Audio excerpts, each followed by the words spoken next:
আসসালামু আলাইকুম বন্ধুরা, দেখেন এখানে আমাদের এই মনিটরে যে পিকচার সেম, এই মনিটরে সেই একই পিকচার এবং এই মনিটরে সেই একই পিকচার।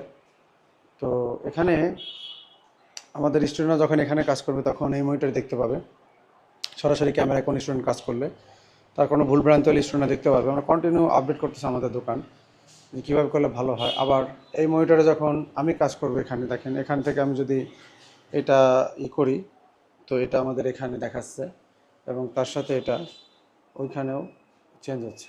আমি যদি চাই একটা বর্ণীয় এই পাশে আমি ওপেন করতে চাচ্ছি, তার সাথে আমি বড় মনিটর দেখাতে চাইতেছি এবং দুইটা মনিটর একসাথে দেখাতে চাইতেছি, তাও সম্ভব।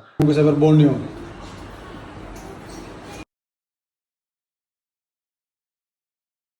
তো এটা জন্য আমার এরকম একটা ডিভাইস লাগছে। আপনারা চাইলে এরকম একটা ডিভাইস নিতে পারেন এবং এটা 4K সাপোর্টেড। আমি যাই নাই, আপনাদের দেখানোর চেষ্টা করি। সব ভালো থাকবেন, আর যারা আসতে চান তারা খুব দ্রুত যোগাযোগ করবেন। আল্লাহ হাফেজ।